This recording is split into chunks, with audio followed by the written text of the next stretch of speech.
हरिः ओम श्री गुरुभ्यो नमः परमगुरुभ्यो नमः श्रीमदानन्दतीर्थ भगवत्पादाचार्य गुरुभ्यो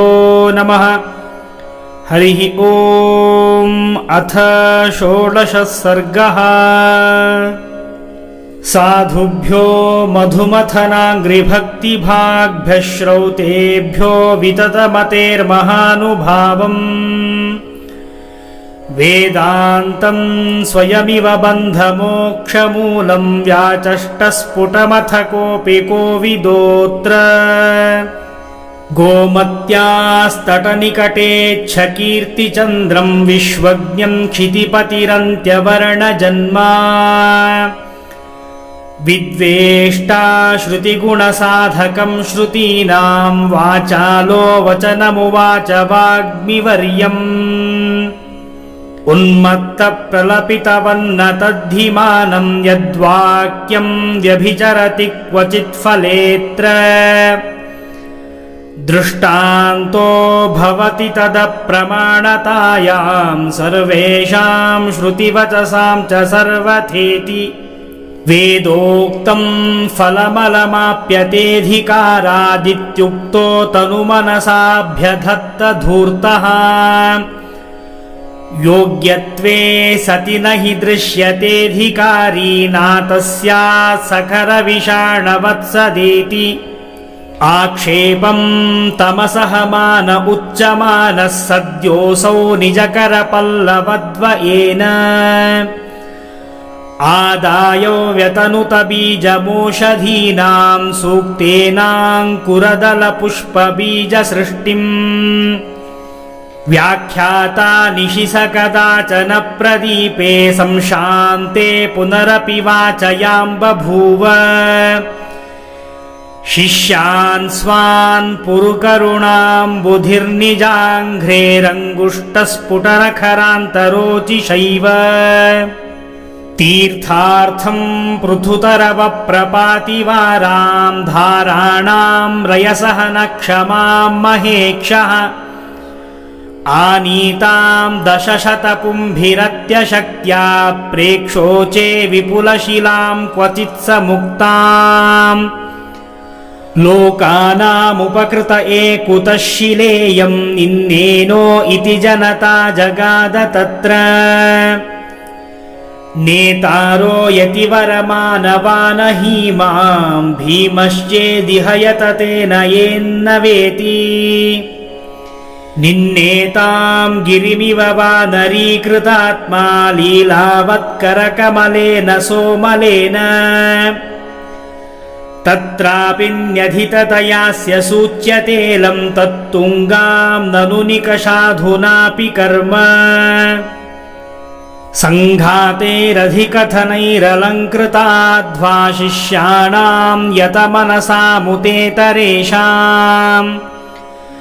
यत्रामा वसति तिथा विनेन चन्द्रस्तत्रासो सकलमतिः ससार सिन्धुम् आर्द्राङ्गाः सपदि निमज्जनात् सरस्यां कण्वस्य द्विजऋषभस्य वल्लभायाम् तत्रायन् खरकिरणोपरागहेतोर्ग्रामीणा अपि सकलाः सबालवृद्धाः सर्वज्ञं सपरिजनं समीक्षमाणाः फुल्लाक्षाः स्मितवदनाः शुभाननन्दुः दौर्मुख्यं दधत उतापरे निनिन्दुर्नाश्चर्यं द्वयमपि तत्स्वभावतन्त्रम् मामैनं भुवनगुरुं विनिन्दतेऽर्थं निर्भर्त्स्याभ्यपतदिवोत्तरङ्गहस्तः संक्षोभी घनघनघोषघोरवेशः संरम्भी खलदमनाय सिन्धुराजः सम्मोदात्तरलतरो धृताभिगामी गम्भीरस्वननुतिमान् सुफेनहासः वीच्यङ्गैरधिकतरैरिहाधिवेलं मध्वाय प्रणतिमिव व्यधात् समुद्रः गोलीलास्वतिशयिनावगाधभावान्नो लङ्घ्यो विविधगुणप्रकाशरत्नो मध्वाब्धी परममतेः प्रियं जनानां लावण्यं न तु जलधेरयं विशेषः अम्भोधे स्वरिततरोर्मिपाणिमृष्टे स्वच्छेसो विकटतटासने निषण्णः व्याचख्यावति चिरमैतरेयशाखा सूक्तानि प्रभुरतिसुन्दरप्रकारम् गाम्भीर्यास्वनमधरीकरोति सिन्धो श्राव्यत्वं वहति तथाप्यहोस्वनोऽस्य पूर्णेन्दुप्रभवदनः क एष धन्यो मत्वेत्थं जनजलधिस्तमाशुपैर्यत् वेदानां समुचितभाववाददक्षं ये वेदद्विषमिममूचिरे महेर्ष्याः दिग्दिक्तानिति जनता जगाद तत्र स्वाश्चर्यात् किल कलिताञ्जलिर्नमन्ति सन्मानं विपुलहृदो विधाय भक्त्या बिभ्राणाश्चरणरजोऽस्य देवसेव्यम् तत्स्नानादधिकशुचो नदाधिराजे सस्नुस्ते द्विजनिकराः प्रशस्तकाले कल्लोलैः करिनिकरैरिवानिवार्यैरुल्लोलैर्जननिकरान्निपातयद्भिः आक्रान्ताः प्रबलतरैश्च लोढ्यमानाः हास्यत्वं प्रययुरुधन्वतीह मज्जन्तं पृतुलहरी निगूढमूर्तिं सम्पूर्णप्रमतिमसज्जनो जहास यो लोकत्रयविजयी गुरुः प्रसिद्धः सोऽयं हा पतति लघुर्मिलील एति नीचानामवचवचांस्यजीगणन्नो दभ्राणां क्षुभितकराण्यदभ्रसङ्ख्यः क्रोष्टूनां श्वकलकलप्रदं विरावं पञ्चास्यो न हि गुण एदुदारवीर्यः जन्मस्थित्यवसितिदायिनं कटाक्षं लोकानामघटयदं बुधो बृहद्धिः आक्रान्तोऽधिकगुरुणा सतेन तावन्मुञ्चन् सञ्चलनमभूत्तटाकदेश्यः इत्याद्यैरपि चरितैरनन्यसाध्यैर्नस्थेष्ठां बहुमतिमापदुर्जनोऽस्मिन् विद्वेषं व्यधितपुनर्निरस्तभाग्ये तस्मिन् दुर्मनसि तदेव शोभनं स्यात् सम्प्राप्तं सहसहजेन गण्डवाटं स्वोजः सम्प्रकटन आदिशद्विशङ्कम् शुश्रूषामयमुचितो विधातुमीशल्लोकानामिति वचसा परीक्षकाणाम् श्रीकान्तेश्वरसदनेन यत्किलैको यस्त्रिंशन्नरवरनीतकेतुयष्टिम् आहत्या गुरुगदयैव नारिकेलाद्यो लेभे तरलतरात् फलानि कामम् एतादृग्बलविभवः स तस्य कण्ठं तज्ज्येष्ठोऽप्यभित उभौ समं गृहीत्वा निष्पेष्टुं परममवापतुः प्रयत्नं सङ्घर्षात् क्रमपरिवर्धमानतैक्ष्ण्यम् आस्मिन्नावलसतरौ गुरोर्नियोगात् छत्राग्र्यानिलमहितौ च ताबुभाभ्याम् मुक्त्वा यः कठिनतरत्वचं शिरोधिं पर्यायास्फुटवचसां निपेततुःकौ आश्वस्तो शुचिहृदि मावनूनमानाबुद्धर्तुं समगददङ्गुलिं धरास्ताम् सङ्गृह्य प्रसभरसादति प्रयत्नो सामर्थ्यं ययतुरिमो न कम्पने स्याः निर्यत्नं वटुमधिरुह्य मन्दहासी सप्रायादिह परितो नृसिंहगेहम् ऐश्वर्यैरिति लघिमादिकैरुपेतो मध्वो भूत्रिभुवनचित्ररत्नराजः पञ्चाशन्नरपनरोपनीतमात्रां यो वार्क्षीं गृहमधिरोहिणीं निनाय संव्याख्यास्वरदमनाय पूर्ववाटो निर्देशाद्यधितगुरोर्गलप्रपेशम् स्विन्नेऽस्मिन्नपि यतमान आग्रहोऽग्रे प्राच्यात्तत्प्रवचननिस्वनोतिरेजे उद्धर्तुं विपुलहृदङ्गुलिं च नालं सोऽभूदित्यजनिकुतूहलं जनानाम् पर्यैक्षिप्रभुरितरैः शिवाग्निपूर्वैर्नोपैक्षिप्रबलतरैस्तथा प्रयत्नैः नावैक्षि क्वचिदपि शक्यपूर्तिरस्मिन्नुत्प्रैक्षि स्वयमपि भीम इत्यवश्यम् लेखिन्या मुहुरपि न ह्यकृष्यमाणं नाप्येकं तनुरुहमस्य तूदपाटी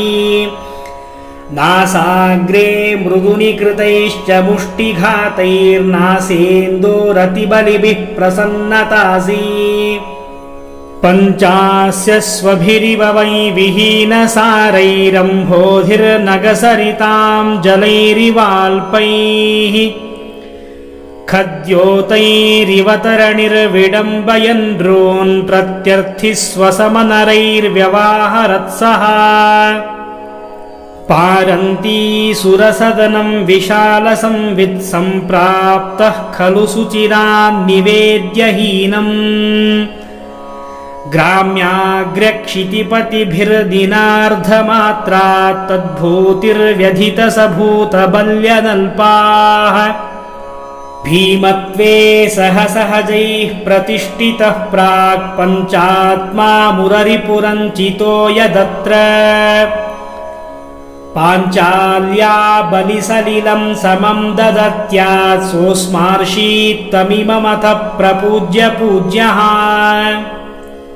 आयास्यन् किल सरिदन्तराख्यदेशं ग्रीष्मे निर्जलमिह शुश्रुवांस्तटाकम् तत्काले परमभिवर्षयन् घनौघं तत्पूर्त्यैर्व्यथितकुतूहलं जनानाम्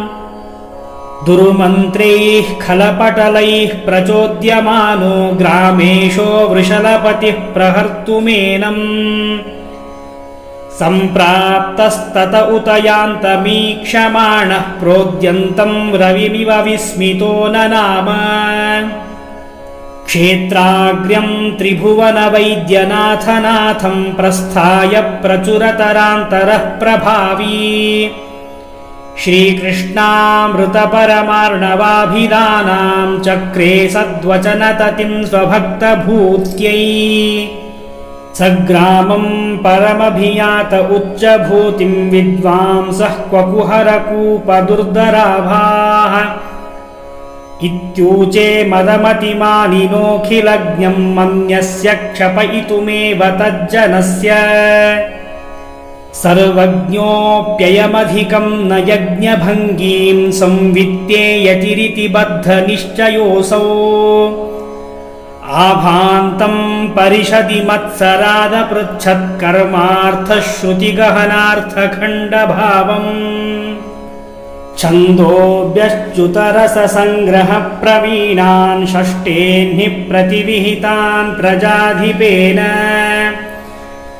नाराशंस्यचरमचारुमन्त्रभेदानूचे सोतमविदधद्विसंशयांशः पाण्डित्यं परममवेक्ष्य तस्य तादृक्सङ्घर्षक्षुभितमना विपक्षसङ्गः नार्तस्यादैमिति वर्णयन्नथ त्वं तं ब्रूहीत्युरुमतिनेरितोऽद्रवद्राक् सोऽपृच्छत्तमथ महाह्वयोपसर्गायत्रोक्तामनुचरणोपसृज्य रूपाः तस्यार्थं वचनचयस्य तं ब्रुवाणस्थैर्यार्थं सपदि सलेखयां बभूव सम्पूर्णं शशिनमिवोदितं कृशश्वाचुक्षोभाशुफनिकरो निरीक्ष्य मध्वम् प्रत्यर्थी स्वयमिति दूरतोऽभिधावन् किं तेन क्षतममृताकरस्य तस्य निस्वानां कतिपयभुक्तियुक्तभक्तं भक्तानां व्यथितचतुर्गुणं दयालुः भुङ्क्ते स्म त्रिदशनरोपभोज्यमन्नं सम्प्रीत्यै सधनवतां बृहत्प्रबोधः वृष्ट्यादेः सनियमनादिचक्र एतश्चित्रं किं भुवननियामके समीरे अप्येवं भुवनगुरोः कृतानुवादः कृत्येषु प्रवर इतीह वर्णयामः इत्यूचे धरणिसुरेण केवलं नो माध्वीयं विविधकथासु मान्या साक्षादप्यमरवरैरुदीर्यमाणा गन्धर्वैर्द्युसदसि तन्मुदे जगेसौ तां पद्यप्रणिगदितां तु मूर्छयित्वा तानानामुचिततयात्तपञ्चमाद्याः गान्धारं द्विविषयमुज्ज्वलं सृजन्तो ग्रामं ते प्रजगुरकाकिकम्रकण्ठाः आनम्रैः सुमुकुटमौलिभिः कराग्रैराताम्रैः प्रतिकलितैः स्मितैर्मुखाब्जैः आश्राविस्थिरतरभक्तिभिः सुरेन्द्रैस्तद्गीतादशधिषणार्यवर्यचर्या गीर्वाणैर्विजयमहोत्सवस्य पूजां कुर्वाणैरविरलसंविदस्तदानीं विस्मेरैर्मुनिनिकरोपदेवयुक्त्यैः सुस्मैरैरथतमवेक्षितुं प्रजग्मे आदर्शं गुणगणदर्शने मुरारे सच्छास्त्रं रचितमनेन वर्णयन्तः प्रद्योतैरुडुपदवीं प्रसादयन्तः प्रैक्षन्तः प्रचुरमनोविलासमेते नाकीन्द्रास्तमवनिभागमावसन्तं सुश्लोकैरपि भुवनानि भूषयन्तम् नेमुःखादुपनिषदं तदैतरेयीं व्याख्यातं विविधविशिष्टशिष्यमध्ये श्रीमन्तं शशिवदनं कुशेशयाक्षं गम्भीरस्वरमतिदिव्यलक्षणाढ्यम् पश्यन्तः स्वगुरुमथार्चयन् कृतार्था वाण्यातं हरिरतिपूर्णकाममेते अहरो दुरागमतमस्वगो गणैरकरोर्मुकुन्दगुणवृन्ददर्शनम् अजयश्चतुर्दश जगन्ति सद्गुणैः शरणं गुरो करुणयापि नो भवेः नमस्ते प्राणेश प्रणतविभवायावनिमगाः नमः स्वामिन् रामप्रियतम हनूमन् गुरुगुण नमस्तुभ्यं भीमप्रबलतम कृष्णेष्टभगवन् नमः श्रीमन्मध्वप्रदिश सुदृशन्नो जय जय इति निगदितवन्तस्तत्र वृन्दारकेन्द्रा गुरुविजयमहं तं लालयन्तो महान्तम् ववृषुरखिलदृश्यं पुष्पवारं सुगन्धं हरिदयितवरिष्ठे श्रीमदानन्दतीर्थे इति श्रीमत्कविकुलत्रिविक्रमपण्डिताचार्यसुत नारायणपण्डिताचार्य विरचिते श्रीमत्सुमध्वविजये महाकाव्ये आनन्दाङ्के षोडशः सर्गः गुरुमध्वान्तर्गत श्रीकृष्णार्पणमस्तु।